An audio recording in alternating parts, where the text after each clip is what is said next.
காவல்துறையினர் நடவடிக்கை எடுத்துட்டு தான் இருக்காங்க.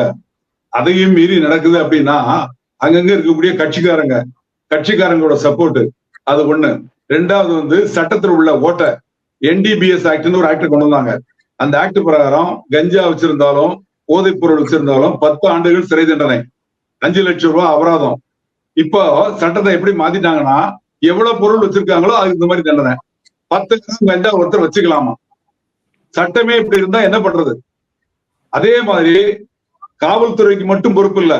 காவல்துறை ஒரு போலீஸ் ஸ்டேஷன் இருக்குன்னா அந்த ஏரியால 50 ஊர் இருக்கும். ஆனா டீச்சர்ஸை பொறுத்தவரை ஒரு கிளாஸுக்கு 30 ஸ்டூடெண்ட்ஸ் தான். இந்த 30 ஸ்டூடெண்ட்ஸ் என்ன பண்றாங்க, ஏது பண்றாங்க, அவங்களோட நடத்தையில என்ன மாற்றம் இருக்குது, இவன் இந்த மாதிரி கெட்ட பழக்கத்துக்கு போறானா? இப்ப ஏற்கனவே கல்வித்துறையில இருந்து ஒரு நோட்டீஸ் அனுப்பிச்சிருந்தாங்க. அந்த HM எல்லாம் அந்த ஸ்டூடெண்ட்ஸ் செக் பண்ணணும். அவங்க பல்லுக்கும் அந்த உதட்டுக்கும் இடையில கூல் லிப் அப்படிங்கறத வச்சிருந்தா அந்த மார்க் இருக்கும், அப்படி இருக்கான்னு செக் பண்ணணும். பக்கத்துல இருக்க கடைகள்ல போய் செக் பண்ணணும். அந்த கடைகள்ல போதைப் பொருள் வித்தா காவல்துறைக்கு தகவல் சொல்லணும். காவல்துறைக்கு இது வேலைதான், நான் இல்லைன்னு சொல்லல. ஆனா காவல்துறைக்கு சில சிக்கல்கள் இருக்கு, அதை சொல்றேன். ஒண்ணு, ஸ்ட்ரென்த் இல்ல. ரெண்டாவது ஒரு கேஸ போட்டோம்னா அந்த கேஸ்ல கெமிக்கலுக்கு அனுப்பணும். கெமிக்கல் லேப் ஒரே இடத்துலதான் இருக்கு சென்னையில. எங்க கேஸ் போட்டாலும் இங்கதான் வரணும். இந்த கெமிக்கல் அனாலிசிஸ் ரிப்போர்ட் வாங்காம சார்ஜ் ஷீட் போட முடியாது. சார்ஜ் ஷீட் போடலன்னா குறிப்பிட்ட நாட்களா ஜாமீன்ல போயிருவான். இந்த மாதிரி சட்டத்தை ஓட்டைகள் எல்லாம் வச்சிருக்காங்க. சட்டத்திலேயும் ஓட்டைகள் இருக்கு. 18 வயசுக்கு உள்ள அவன் தப்பு பண்ணான்னா, கஞ்சா வித்தான்னா, போதைப் பொருள் வித்தான்னா, அவனுக்கு அதாவது ஜுனைல் ஜஸ்டிஸ் ஆக்ட் அப்படிங்கிற பிரகாரம் அவனை பிடிச்சு சிறார் இல்லத்துல தான் வைக்க முடியும். அந்த சிறார் இல்லத்துல 18 வயசு முடிஞ்சதுக்கு அப்புறம் அவன் வெளியே போயிடுவான். ஆக இந்த வழக்குகளை நீதிமன்றங்கள் சரியான தண்டனை கொடுக்கறது இல்ல. ஆசிரியர்கள் ஃபாலோ பண்ணணும். என்ன பசங்க பண்றாங்க, 30 பேர் தான் இருக்காங்க ஒரு கிளாஸ்ல, நீங்க என்ன பண்றாங்க, ஏது பண்றாங்க, உங்களால கண்ட்ரோல் பண்ண முடியலன்னா பெற்றோருக்கு சொல்லுங்க, HM சொல்லுங்க, போலீஸ்ல கம்ப்ளைண்ட் கொடுங்க. காவல்துறையில ஒரு ஸ்டேஷன்ல எடுத்தா 15 பேர் 20 பேர் தான் இருக்காங்க. அவங்க VIP பந்தோபஸ்து, அந்த பந்தோபஸ்து 1008 வேலையா போயிட்டு இருக்காங்க. அதுக்காக காவல்துறை கஞ்சா விக்க விட்டதுன்னு சொல்லல. நான் சொல்றது என்னன்னா, காவல்துறையில சம்பந்தப்பட்டிருந்தாங்கன்னா கஞ்சா வித்தவங்க கூட அந்த காவல்துறை சம்பந்தப்பட்டவனையும் சேர்த்து அதே வழக்குல ரிமாண்ட் பண்ணுங்க. அவன் பேர்ல சார்ஜ் ஷீட் போடுங்க. ஒரு 10% கெட்டவங்க இருக்கிறதுனால மொத்த காவல்துறையும் யாருனாலும் சுட்டி காட்டி பேசலாம். ஏன்னா காவல்துறை திருப்பி சொல்றது முடியாது. எங்க மாதிரி ரிட்டையர்டா நம்ம தான் பதில் பேச முடியும்.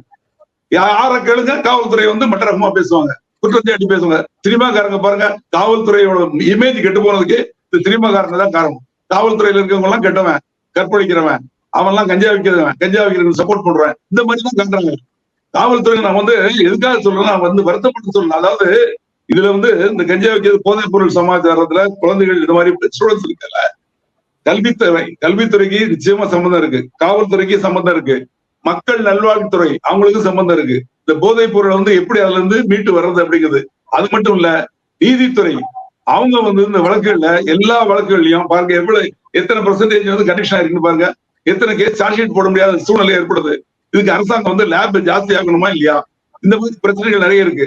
அதுக்காக நான் காவல்துறை இதுக்கு சம்பந்தம் இல்லை, அவங்களுக்கு பொறுப்பு இல்லை அப்படின்னு சொல்ல வரல. நிச்சயமா காவல்துறைக்கு பொறுப்பு இருக்கு. காவல்துறைக்கு மட்டும் பொறுப்பு இல்ல, உங்களுக்கும் பொறுப்பு இருக்கு, நீதித்துறைக்கும் பொறுப்பு இருக்கு, பொதுமக்களுக்கும் பொறுப்பு இருக்கு. ஆனா அதை யாரும் தட்டி கழிச்சுட்டு யாரை கண்டாலும் காவல்துறையை சுட்டி காட்டிட வேண்டியது. ஏன்னா அவங்க பதில் பேச முடியாது இல்லையா? அதனால அவங்களை கையை காட்டி விட்டு எல்லாரும் பேசலாம். காவல்துறை என்னனாலும் திட்டலாம், என்னனாலும் அசிங்கப்படுத்தலாம், கேவலப்படுத்தலாம். அதுக்கு அவங்க திருப்பி பதில் சொல்ல முடியாது. ஏன்னா அவங்களுக்கு சங்கம் கிடையாது. இப்ப என்ன மாதிரி ரிட்டையர்டான கேஸ் தான் ஏதாவது பேசிட்டு இருக்கு. நான் என்ன சொல்றேன்னா, காவல்துறையில தப்பு பண்ணாங்கன்னா கடுமையான நடவடிக்கை எடுங்க. அதுல எனக்கு மாற்று கருத்தே கிடையாது. ஆனா மத்தவங்க பொறுப்பை தட்டி கழிச்சு எல்லாம் காவல்துறையில கண்ணுக்கு தள்ளி விடாதீங்க. இப்ப இந்த விஷயத்துல இப்ப அந்த காலேஜ் பக்கத்துல உள்ள இடங்களை ரெய்டு பண்ணாங்க இல்லையா? இதுல எனக்கு தெரிஞ்சு 3 விஷயம். அந்த போதைப் பொருள் விற்கிறவங்க யாருன்னா வெளி மாநில மாணவர்கள். இப்போ OTA பார்டர் சார் சொல்லுவாரு, ஜெகதீசன் சார் தான் OTA பார்டர் அப்படின்னு சொல்லுவாரு. ஒரிசா, தெலுங்கானா, ஆந்திரா பார்டர். அங்க கஞ்சா நம்ம ஊர்ல நெல் பயிரிடுற மாதிரி பயிரிடுறாங்க.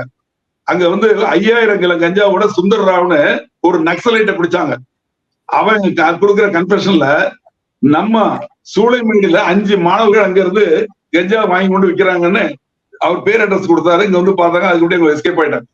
எதுக்கு சொல்ல வரேன்னா, அங்க இருந்து வரக்கூடிய மாணவர்கள், இந்த கல்லூரியில படிக்கக்கூடியவங்க, இந்த யூனிவர்சிட்டியில படிக்கக்கூடியவங்க இந்த பொருளை அங்க இருந்து எடுத்துட்டு வந்து விற்கிறாங்க, வெளி மாநில மாணவர்கள். ரெண்டாவது லோக்கல் ரவுடிஸ், லோக்கல் கட்சிக்காரங்க சப்போர்ட்டோட, காவல்துறை சப்போர்ட்டோட விற்கிறாங்க. மூணாவது முன்னாள் மாணவர்கள், ஏற்கனவே வேலை பார்த்துட்டு இருந்த படிச்சுட்டு இருந்த பையன் இந்த கஞ்சா போதைக்கு இந்த மாதிரி போதைப் பொருளுக்கு அடிமையானவன் இப்ப என்ன பண்றான், அவன் வியாபாரியா மாறிடுறான், அவன் வாங்கி விற்கிறான். இந்த 3 பேருக்குள்ள நடந்த மோதல்ல 2022 சந்துருங்கிறவரு ஒருத்தர் கொலை செய்யப்பட்டிருக்காரு. இதே ஏரியாவில வழக்கு பதிவு செய்யப்பட்டு காவல்துறையில இருக்கு. இப்ப கைது செய்யப்பட்டிருக்கான் செல்வமணின்னு ஒரு A+ கேட்டகரி ரவுடி. 2.5 கிலோ கஞ்சாவோட 4 அருவாளோட.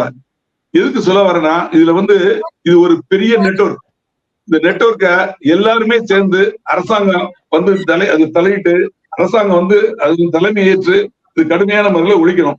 காவல்துறைக்கு நிச்சயமா பங்கு இருக்கு. ஆனா காவல்துறைக்கு சட்டத்துல எப்படி இருந்தா அவங்க என்ன பண்ண முடியும்? அரசாங்கம் இந்த மாதிரி லேப் இல்லன்னா என்ன பண்ண முடியும்? இந்த மாதிரி சூழ்நிலைகள் இருக்கு. அதனால காவல்துறைக்கு பொறுப்பு இல்லைன்னு நான் சொல்லல, எல்லாருக்குமே பொறுப்பு இருக்கு அப்படிங்கறதுதான் என்னோட கருத்து. அது மாதிரி இத மாதிரி விஷயங்கள்ல அதிகமா ஈடுபட்ட மாணவர்களை அதுல இருந்து மீட்டு கொண்டு வருவதற்கு மக்கள் நல்வாழ்வுத்துறை அவங்க அதுக்குள்ள நடவடிக்கை எடுக்கணும். அதுக்கு பள்ளி கல்வித்துறையும் அந்த கல்லூரி கல்வித்துறையும் நிச்சயமா உதவி பண்ணணும்.